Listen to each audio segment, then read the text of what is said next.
everybody, it's time for another joinDOTA League match. Division 1 America. Top 5 plays versus Revenge that are now known as Revenge. And my name is Heflatv, we're from Heflatv, and today I'm not alone, even though it's really late in the night here in Central Europe, but I brought a friend of mine. His name is Crosby. Crosby, you there? Yes, sir, I'm here.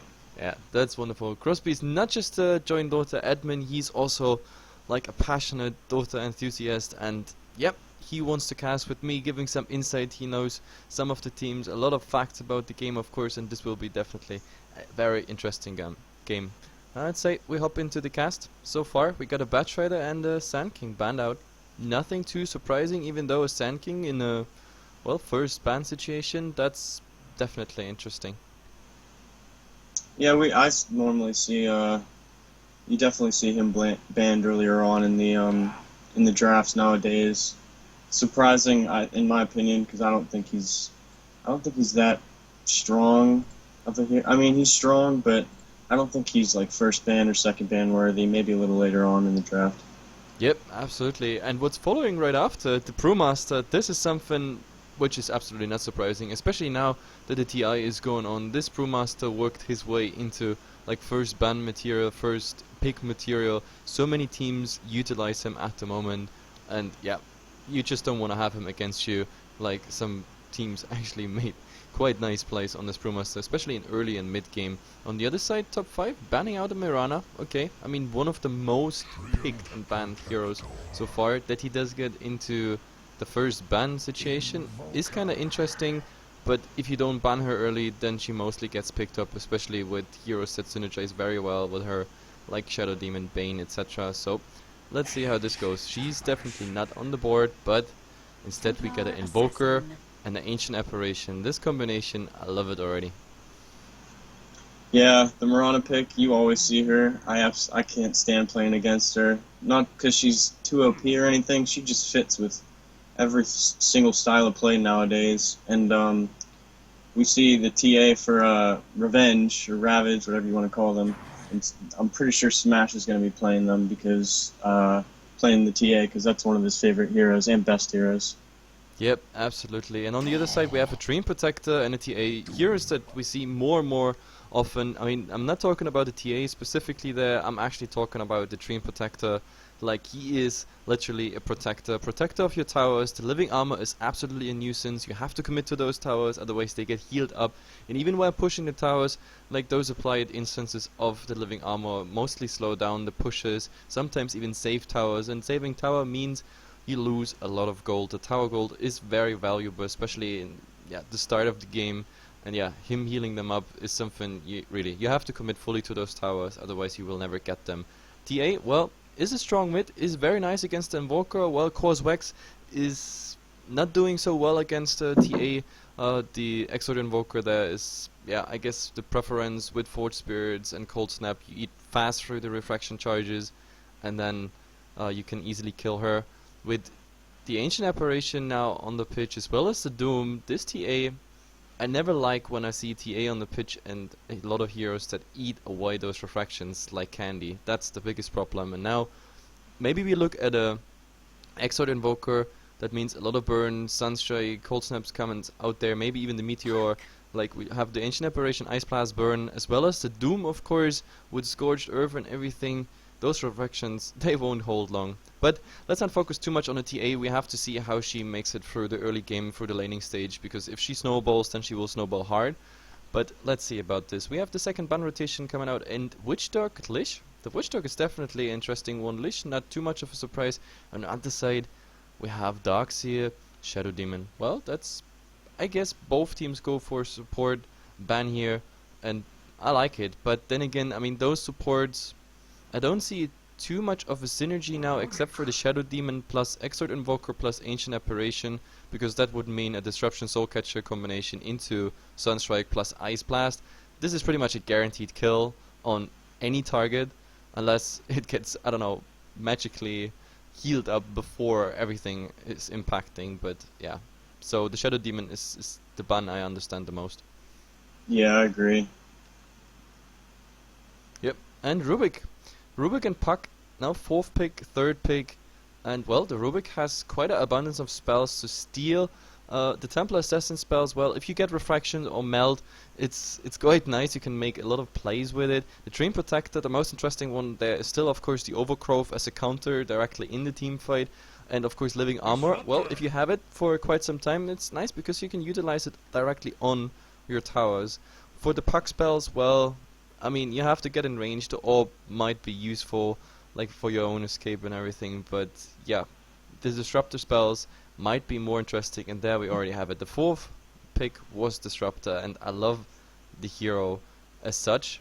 I mean, usually you see him directly picked against something that has, like, I don't know, fast mobility all over the map. We see Miranas directly being glimpsed back after the leap. The same for Ramnan use or the Storm ultimate, like so Ember, Storm, Mirana, like even Furion getting glimpsed back directly after he teleported in. Those heroes I like to see it most against, but yeah, this way it also works because if the Static Storm comes out before like pretty much shit hits the fan, then yeah, it's very useful. Yeah, I'm a big fan of Ravage or Revenge. I guess we'll call them Revenge of their team fight ability. If Puck can get the coil off and then into the Treant ult and the Disruptor ult, all of those heroes will probably melt. Yep, absolutely. And now they decided what's going on in the 5th bans, and it is a Wraith King.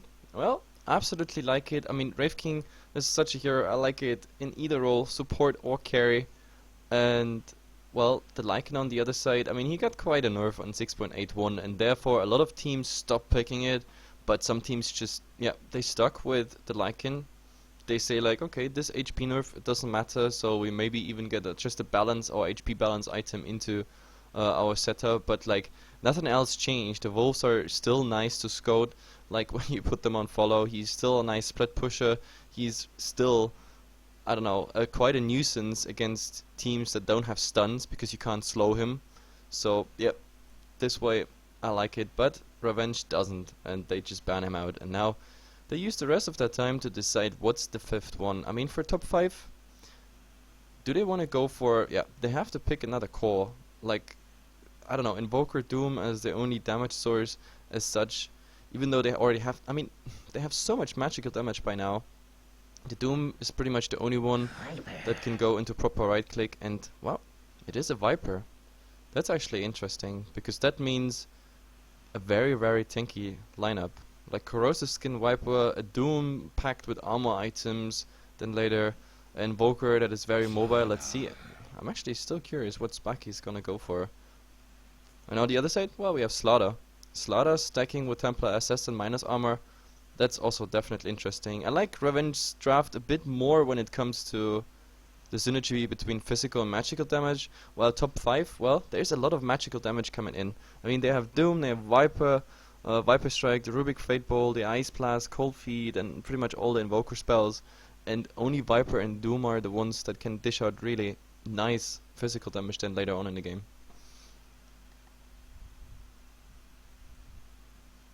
Crosby? I'm here. Sorry about that. Trying to fix my stuff. Yeah. True. Yeah, you have to do the player and everything stuff. So yeah, you have to put up the statistics for the JD site, which is fine because in the meantime, I'm gonna introduce top 5, which is gonna play here on the Dire side. We have on Invoker, we have number Savvy, we have Fly playing the Viper, and Mr. Whatever. That's not his original name, is it? On the AA. Then something I can't decipher on the Rubik and Patso. I have to actually look up their roster to find out the complete names. Wait, we have Shanks, Legendary, Fly, whatever, Patso. So is that Shanks or Legendary? Well, we have Patso, we have Fly. I think the Legendary is the Chinese name. Yeah, so Rubik is Legendary, and then Shanks must be the Invoker, I assume. I don't know. Like, as I said, top 5, I didn't cast them in the TI, and before, as I said, I usually have to stay up very long into the night to cast those games. But either way, like, let's fast introduce Revenge before they go into a fight here? Yeah, sure. For Revenge, I believe the Disruptor, I think that's Mystico, even though it's not his name. The TA is Smash. On Puck, we have 759.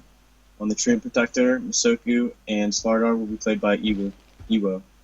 Yep, absolutely. And we already saw some wards coming out here. We have the Doom, like a nice ward here in the side lane. That means he knows whenever there are rotations. That this Doom is ending up on the offlane is pretty much interesting. So far he didn't start in the jungle and picked up a creep, devoured a creep, and coming back to the lane. I think this would be the better idea. Now he's heading towards his own jungle because he knows there is already a couple people waiting with that ward. He actually scouted it out. Disruptor and Tree, they were ready to gank him there, and this lane ward makes it even easier for them. Well, here in the mid we have not Invoker, we have Smash versus Fly here, the Viper versus TA, and I think this is pretty much the best laning for top 5 they can get, because with the Viper, the poison attack, they can get rid of the refractions, and Viper, yep, very dominant on the lane. Let's see how this works out. Here top, well, some wards are coming out as well. We have a lane ward, and they might actually already go. Does he? No, he does not have the telekin. Oh my god, I think. Did he intentionally skill that? Null field? I don't know. That might must have be been a a mistake. misclick. Yeah. Like, he doesn't have telekinesis. I actually thought he's using telekinesis there right after the orb, but he has 1 point in null field. This is not a good start, actually. But either way, we Yeah, have that was to see. definitely a misclick. And now, I don't know, the Ancient Apparition is rotating here, but yep, this is jungle stacking. Yep, he's gonna stack at the 53 mark. And what do you think, for who is that stack supposed to be? I would probably say for, I guess, the Doom or Invoker. I mean, once Invoker gets a couple levels up, and if he goes Boss Exort, he could use his spirits and go over there and jungle it. So. Yep. Maybe they do it with a team effort. When Doom is like pretty much pressed out of his lane, then they have to go into the jungle, and then in a team effort with Scorched Earth, the support of like AA and Rubik will make it possible to get like a triple stack or a quadruple stack down. But still on Doom in the early levels, he has such a low base armor. I mean, he starts with the same armor as a Wisp, and you definitely can't take any jungling with him, at least at this point. So he has to get some levels on the offlane without dying, but this is probably gonna be the hard part, because Disruptor, Train and Slada, this combination, they were so aggressive. They already got like the tower to 60% or so, and they were really aggressive on the Doom. So far it was only the Thunderstrike harass coming out by the Disruptor, but it's gonna be more pretty soon. And as soon as that Slada gets the stun, we have a Leaf Seed up, then even Scorched Earth won't help the Doom. He will pretty much go down, especially because they have the Glimpse in their pocket. But now in the mid, I think we're gonna see the first blood. A double damage TA going for the Viper, and there is a Sunstrike. Oh my god! It was so close. There was no refraction up whatsoever, and maybe that would have been enough. It was on like 250 HP or a bit less. Yeah, that was very close. Oh my god! Wait. Yep, I just forgot my overlay, which is absolutely noob mistake. I think that haven't happened in many months. But now my overlay. Yep, 3 minutes into, I think that's a new record for me. Usually I notice it like 20 seconds into it, but my second screen was on something else. So I'm really sorry for the viewers or the. You can hate me. Feel free to hate me. But either way, back into the game. The first part we already saw it here in the mid, and this gives of course the TA advantage that is quite significant, because he is level 6 and a quarter pretty much, and the Viper is stuck on level 4, and without boots, I mean, Viper is a slow hero as such already, so escaping the TA will always be a hard task. And now Revenge even make it tighter here for the Doom in the offlane. I mean, look at it, they even punched that tower without a creep wave whatsoever, and yep, sooner or later, I guess in like a minute or two, this tower is gonna be down unless top 5 is rotating in. And yep, AA, Rubik, they going for it right now. There's the smoke. The question is, does Revenge dive under this tower so deep that they might get caught out? So far, I think the Doom is baiting. Look at this. Yep, there's the bait, but there's also the bash, and a Sunstrike is coming, but the Sunstrike will totally be off target. The Slaughter is getting out there. He has a Self, and of course, he's super speeded up. So, yeah, using the Self, going to the side. I think they might want to turn around. Like, the Rubik or the AA would be a nice target, but at the moment, it's just a nice standoff. The problem is that the Dream Protector is pretty much but the Rubik once more, he's gonna use that Chilling Touch, getting some damage on the Dream Protector. Oh my god, yeah. Nice telekinesis before he got the stun. Oh, but he wants to get more, and there is the glimpse. Rubik is brought back in, and they have to sacrifice that Rubik now. They were already running, they knew he's dead. And what we also missed in the mid, the Viper actually got a kill on the TA while all that action was happening in the bottom lane. I didn't even see that, but I think it's good that Smash went bot to help out, because Puck was level 1 until about 30 seconds ago, so Puck needs some levels. He's not doing anything in the off lane. Yep, absolutely. And now the Doom, again, Scorched Earth is up, and the Slaughter was like, I don't know, fishing somewhere behind the tower. There's actually, oh, there's a Sunstrike, but he ends up on 10 HP. 10 HP between life and death. So the Sunstrikes, I mean, so far they were pretty nice, just 2 of them missed, but I mean, they're getting really, really dangerous. I think Living Armor, that regeneration, that pretty much saved the day. We have the TA here in the mid, but she's melded, and now she wants to go for the Viper, with the Viper, with the Haste Throne, you can't do anything against that. No, Viper's one of those really annoying heroes, especially if he upgrades the levels of the Corrosive Skin. Yep, absolutely. The Corrosive Skin makes it really hard for TA, but look, TA just turning around. There, the Psionic there, but now the Viper Strike is there as well, but he could theoretically just melt away, but yeah, it's too late anyway. He was dead, and because there was no... Oh, actually, Ancient Inspiration had the Sentry Wards. I was just looking at Rubik. Rubik didn't have any detection whatsoever, but the AA carrying the Sentry Wards, that would have been his dead, even with a meld. Yeah, that was a good rotation by the Rubik. Fly probably would have died, but it's good that he used his ult, and the Rubik got his telekinesis up to secure the kill. Yep, but Dream Protector here, he has no point in Nature Skies and going super aggressive here.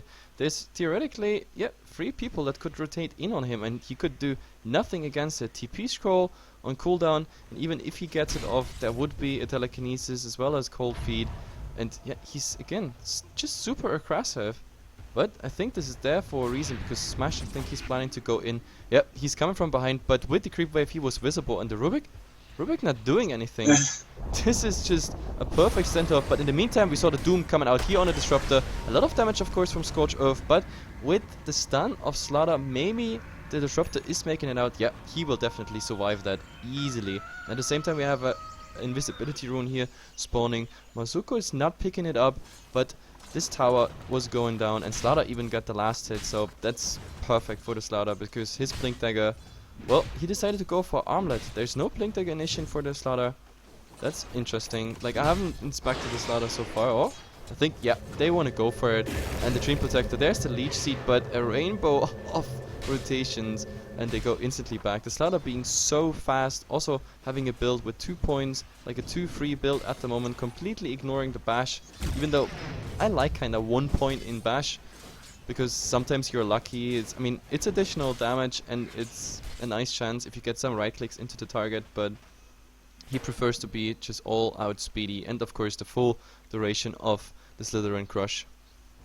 Yeah, that just the sprint just allows him to get away from any trouble.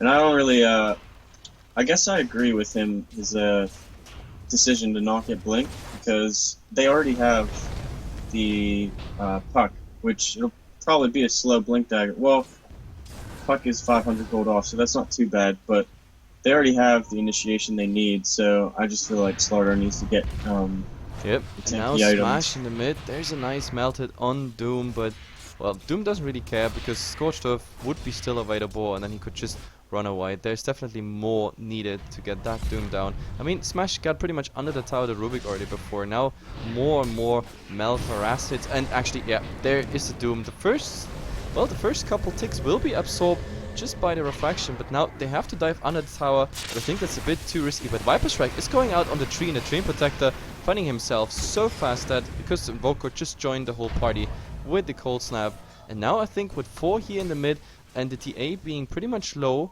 well, he had 2 bottle charges, now he has 1 the Rubik here on the side. Does he see him? No, they don't see him. So that means tier 1 tower, I mean the cliff is available, yep, they also make use of it. So that gives TA, of course, the time to find the rune, but for this tower, I think it's absolutely too late. There's still 2 creeps standing, 4 heroes bashing, pretty much the tower, but oh, the Slaughter actually rotating in as well as the Puck. Does the Puck use that orb? Yeah, he definitely does. And this is nice Veiny Rift on 3 there, and they might actually go for the TA. It's a nice wall, just, yeah, making it impossible for them to follow up. So they secure at least a deny on the tower.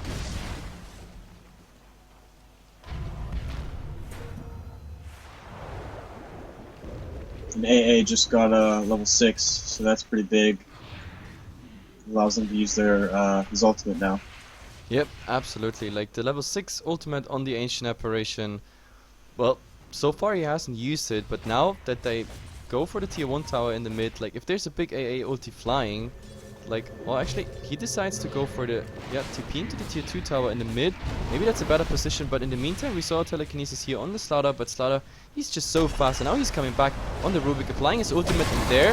Oh, he actually got hit by the Ice Blast. The living armor is already off, and now he's getting slowed, as well as Roshan is helping there. Oh my god, and in the end, he was just shattering, and the Doom is getting the credit for it. But yeah, Roshan absolutely on top 5 side here. He came out of his cave, just punching him once, and in the end, yeah, just summing up to a nice shatter. In the meantime, well, TA still farming the Doom, now rotating back to the offline, and interesting is gonna be what they want to do here top. I mean, so far it's just a tree and a Disruptor, but Invoker is alone and there has to be some more rotation. And yeah, talking about it, it's gonna happen. Slaughter, he's gonna rotate in. There is the sprint already on, and there is the Clems back as well as the Sentry Wall. So if they make sure he can't go invisible, and Rubik, well, he gets his telekinesis off, but it's already too late. Living armor as well on the Rubik, and Slaughter, he's greedy, he wants more, and yeah, sure he can, he knows telekinesis is on cooldown, so there is the stun. Still no bashes whatsoever, but who needs bashes when you have so much minus armor that you pretty much hit paper. Viper's coming in, and Dream Protector, still no point in Nature's Skies, but he doesn't need it. But why is the Radiant Courier there? So Radiant Courier is going down, and the tree is just following. No point in Nature's Skies. At least he could have forced out there a Sentry. Actually, there is Sentry and Observer directly behind the tower of the Radiant side, but yeah, that 1 point in Nature's Skies sometimes saves life. But look at Ancient Apparition, just greedily farming the small camp here, and now they even use the Dream Coil for it. There is, well, the Ice Blast coming out, and with the Armlet toggle that's actually leaving the Slaughter on pretty low HP, but the Doom, well, oh, he's getting silenced before he gets the Doom out. Now the Doom on the Puck, and that's an easy kill. Slaughter, well, Slaughter goes for the Rubik, he just respawned, but the Sunstrike is gonna hit him, and now it's all about fast escaping. Living armor is helping him, Armlet toggling, but the problem is he has no TP whatsoever, so they have to find him. But Sprint is ready now and there. Yeah, as I say it, he's just sprinting away. There's another use of Armlet toggling, which keeps him alive. It's just a bit tricky with the Sunstrikes, but it was already used, so it's being on cooldown. And yeah, in the end, like, it's a pretty equal trade. I mean, 7-7 at the moment. Just what was really, really unfortunate is feeding your courier there while in a fight. Someone just, yeah, placed the courier there, not even above the trees, just somewhere in the fight, and all they did was, hey, look, courier, let's right-click it. Yeah, I don't really know why they left the courier up there. I think they tried putting it in the trees, but it didn't work. Yep. Oh, but here in the mid we have a go on the Invoker, and after the Glimpse he's seeing himself just in the kinetic field as well as Static Storm. That's even a bit overkill, plus Leaf Seed was used as well, Thunder Strike and Templar Assassin. That was so much damage coming his way, and this means now tier 1 tower. Doom is not ready, only thing that would be ready is Scorched Earth, but easy, he gets the deny, so that's a lot of less gold for Revenge here. Nobody was even attempting to, like, I don't know, dispute this tower. They were like, yeah, okay, let's just get it down.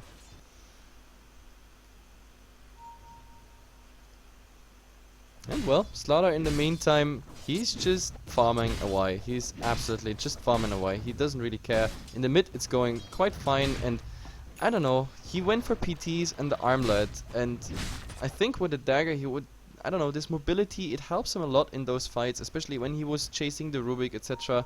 I mean, he's going for early sprint build, which is good, but then again, I mean, 4 points into it, I guess that's the reason why he doesn't go for anything. Now the Dream Protector, okay, that ice wall, I don't know, it was not an offensive ice wall as such, so Dream Protector just going out, but I have no idea what he's doing there. He's really so aggressive. I mean, this time he gets out, but like, I don't know, those heroes, they were just passing by pretty much here, and he's just making a stand here against the Invoker. Like, if there was just a better notice or more vision for top 5, that would have been another easy Gene kill. Yeah, I think he put the ward right there, and then he was trying to. He luckily went around the other way. If he went down the stairs towards the ring, then he probably would have died because 2 or 3 heroes are down there. Yep, absolutely. And now we see actually top 5. They all grouped up. They want to push that tower, like slowly but steadily. Revenge is coming in with the rotation. Smash is already there, as well as the Dream Protector. Overgrowth, of course. Everything is pretty much ready. But yeah, I think top 5 is also more baiting than actually interested in a fight. So far, the supports, they of course they keep themselves in the background, hoping that maybe one of them comes in. Nature Skies, this time it's up, but I think yeah, they see them with the sentry. So now, the Overgrowth is not coming out. Thanks to Cold Snap, he's easily getting stunned, and now Revenge decides to, okay, without that, there's no point. I mean, Disruptor can't do anything with the Doom on top. There is the Overgrowth that is, of course, not being used anymore, but another deny, and also Puck is going in, but problem is he finds himself in a really awkward position. Being there, I don't know. In the meantime, we saw on bottom lane the Slaughter actually getting an easy kill on the Invoker who just TP'd in. And this tower denying going on, this is like, what? This is the 3rd tower that's being denied? This is really, really awkward. No. The Invoker didn't get this tier 2 tower denied on the bottom lane. So at least there they got a full tower for the Slaughter.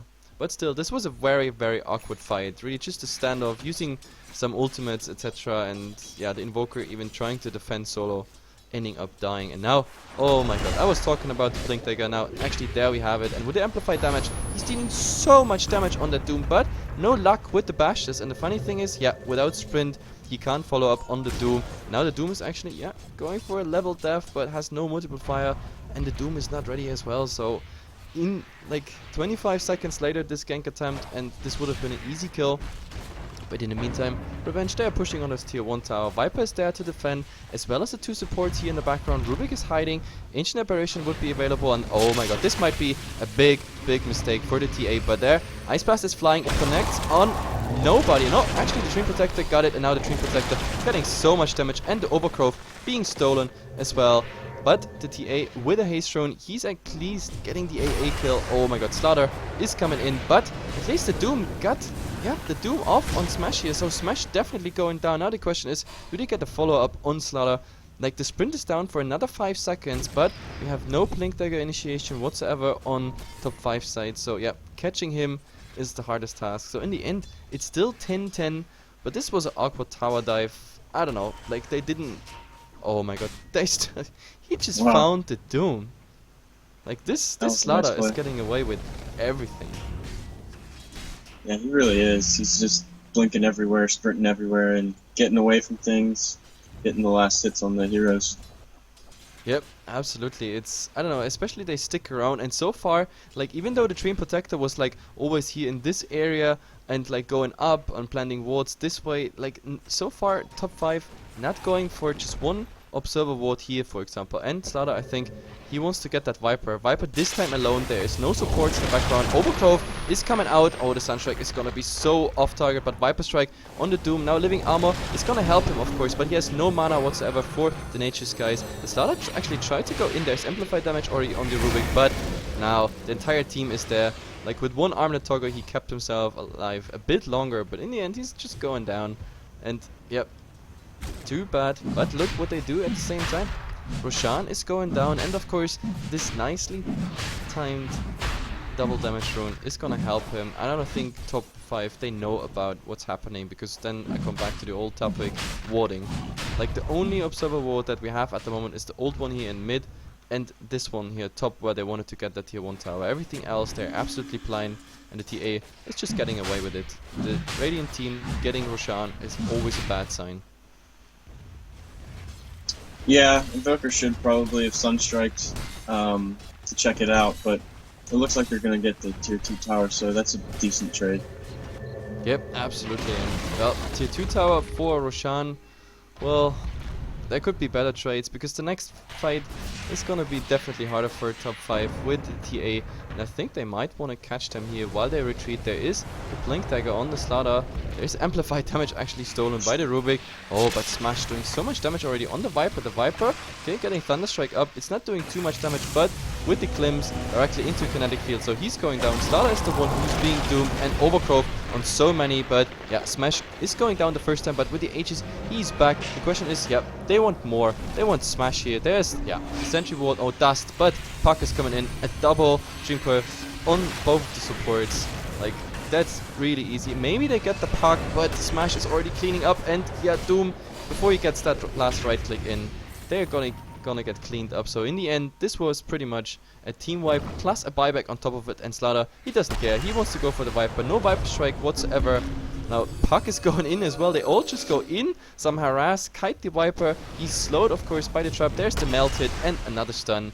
That was nicely played. Just in case he had Viper strike, they were just going 4 from back. So make this 6 down plus a buyback. That was a horrible, horrible fight for top 5. Yeah, that was really well played by Revenge. Smash knew he could just go in YOLO and then yeah. Oh, look at this Ice Blast. This Puck.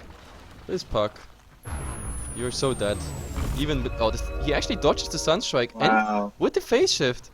Nice. That was absolutely beautiful. Like, he's dodging that Sunstrike. It would have been absolutely on spot there. Yeah, that was really nice. That's impressive. Oh, look at the mid. That's Slaughter. He's already waiting for something. He got like 500 HP plus a bit more when he activated the armlet, and now the question is, if he finds a single target, I think that is an easy kill, and actually he might find the Doom. The awkward thing would be the Doom not dying before he gets the Doom off. Now, oh, he's actually there. Now, oh, half HP. Does he get the Doom off? No. The Deafening Blast also coming too late off the Invoker there, so that's a nice sneaky kill. I have to say, Revenge at the moment, they have a lot of luck with their runes. I mean, double damage spawning directly before the TA goes to Roshan, then invisibility rune spawning directly after they just got a team wipe. So he was standing here directly between the tier 2 tower, just waiting for a weak target to come out. But in the end, Ancient Apparition and Rubik getting, wow, a nice kill here. I think he was armlet, like his armlet was toggled off, so that was Ice Blast, and no, it was not even Fate Bolt, it was just Cold Feet used. So Slaughter is going down, and I think this was, yeah, killing spree for 450 gold for the Ancient Apparition. This is definitely helping him with the project, getting his Aghanim Scepter up. I mean, he desperately needs the level 11, because the second Ice Blast is just hitting for so much more, also so much more burn damage, and of course the Aghanim Scepter, which, yeah, 1,200 gold for him approximately. It's still a long trip to take, I guess. Yeah, we saw when they were killing Slardar, Rubik stole amplified damage, which I think it's very underrated ultimate. If any of those heroes get. Oh, we have a go here on the Doom. There is the Waning Rift as well as the Dream Coil. Oh, he actually dooms the Disruptor, maybe trying to get a kill here on the way. The Ice Blast is coming in, but this should it be enough? There is even the Overgrowth used, and now, wow, the Doom actually surviving this again attempt, and now they're in a really, really bad position. But Slaughter is coming to the rescue here. This was a crush on 2, and TA is coming there as well. So, Invoker is going down, but Slaughter is paying with his life for it, and the Dream Protector, he shattered before, and now Viper is cleaning up the entire thing pretty much from behind. Smash has no mana whatsoever, and of course with all the poison you can't blink out. Now it's just about right-clicking him, but maybe the next reflections are actually saving him. Where's the poison ticks? No poison ticks. It's not enough. He survives with like no HP whatsoever. 30 HP. Also the other two super low, and the Ice Blast was aiming somewhere here below, behind the tower, but yeah, none of it hits. Also no Sunstrike. I mean, Sunstrike, he's dead, but like, I mean, the problem is Sunstrike, he's still low. now with no refraction charges and invisible, I mean, you don't know where he is. That's the biggest problem. Even though he stands now under a sentry ward, but he gets living armor. I mean, standing here is a bad idea. Viper's actually there. Viper Strike, yeah, Viper Strike is actually coming out, but now he's out of the range for the ward, and the Sunstrike is off target. I was just talking about the Sunstrike when he comes back to life, the Invoker, and there's actually an Ice Blast. The Ice Blast is also gonna hit, and the Viper, oh my god, what a bait. Viper is just going down. Look at the damage. Like, Desolator Psionic Trap plus the amplified damage. Like, you have literally 0 armor. But they want to chase this, do they? No. They give up on it. So Viper again going down. This minus armor on the Viper, it's absolutely working. Pretty much working on all the targets, but especially for Viper and Doom, they want to go more and more tanky. Yeah, they have to put it on those heroes since they're the most tanky. Doom is 2000 HP. Yep, it's pretty crazy. By the way, the Disruptor, for example, he already got an Arcanum Scepter. I forgot to point it out because like all of those small little fights. So it's a very, very nice item if you get it really fast, because like usually the enemy is pretty happy about, yeah, look, I got my BKB up, so like just in case there's kinetic field and everything, they're just using their BKBs and they get out of it. But now you're even silenced, even your items are silenced when you're in the static storm, and this makes it really, really powerful, because look what they're going for. Doom already having like a casual Orca Club, like the Viper, well actually Viper was going for the Arcanum Scepter. I don't know, like, do we have on the Invoker? He went just for the Orchid, but we don't see what else he's going for. But top 5 farm, it's not too good. We're also already in the 26th minute, that means we have to look at the crafts, and yeah, it's not looking too pretty there for top 5. I mean, on the scoreboard you just see a 2014, but it's more than 7,500 XP advantage, as well as almost 7,500 gold advantage. That's like, I think they can even get more before the 30-minute mark. And yeah, starting with a gank here on the Ancient Apparition, that's easy. That was 1 melted and 2 right clicks, easy kill. And the Ancient Apparition, of course, passing by this. No, actually, how did he see him? I think they were just, this was just a coincidence that TA was going this way, and at this point here, he was visible. I thought actually they had a ward there, but no. Now top 5 actually started to put some observers down here to get some vision for the next Roshan, which is, yeah, not too far away.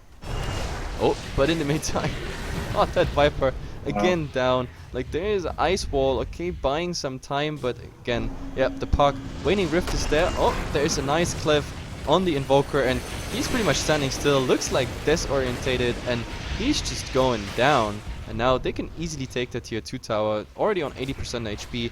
The Desolator helping so much there. Like, this poor tower, only 13 armor left, and look at the right clicks. It's all coming. And what do they want? Okay, they rotate back. Do they suspect Roshan back already? I mean, huh? They don't want to go high ground apparently. Which is strange, because with the Viper and the Invoker down, I think they could even get a nice pick-off around the tier 3 tower. The only thing they really have to worry about is the Doom, of course, as well as the Ice Blast hitting too many people. But like, without Invoker and Viper going high ground, shouldn't be any problem. Yeah, I think they were just waiting for TA to get her BKB. She has it now, so. Yeah, absolutely. By the way, the Train Protector, he got now 2,600 gold.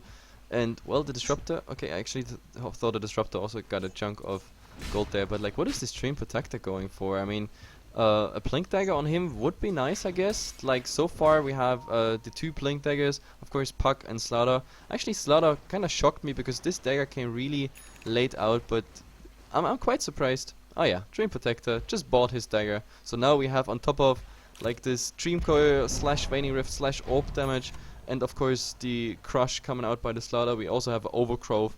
So if they get a nice Blink in there on multiple targets, this is, yeah, really, really bad for top 5. But they still try to remain in the game, make something work, get something off Reven's advantage here, and with the 5-man smoke wrapping around, who they gonna find? That's the question. I think they're gonna run into 3, and the other 2 they are not too far away to actually rotate in, but the smoke is wearing off.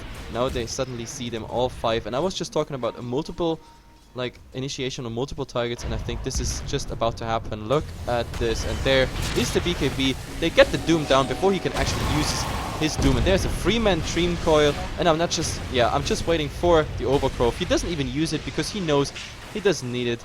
Oh my god, Rubik, the last survivor, and yeah, this time the Overgrowth after the Blink Dagger. Everything worked out perfectly for them. So a team wipe for top 5. There's still no GG call coming out, but I think we're looking at high ground. At least one Rex, and yeah. There it is. Yeah, there it is. Doom is saying, guys, no, we can't come back from this advantage whatsoever. So, I mean, they had a decent start, to be honest. Like, They did. Equal. All the time. They did, but once Slardar got his Blink Dagger, it just went downhill from there. And TA. Yeah, it's... Actually, I think the Slaughter Armlet had quite a nice impact. Like, it's the first time I actually see a Slaughter rushing the Armlet, then going super aggressive with the sprint build, and then later, just once he got the money, then going for a Blink Dagger. Usually we see like some, I don't know, some tanky build, I don't know, either a Blink Dagger rush after a Vanguard or something like that. But yeah, this was a very interesting build. Armlet as the first item, boots then right behind it, and the dagger then, I don't know, 15 minutes into the game or so. That was definitely interesting, and it absolutely worked out. In the end, 28-14, and Revenge looking very, very solid. But guys, stay tuned. This is a 2-game series, so yeah, in just a couple minutes, we are back with game number 2.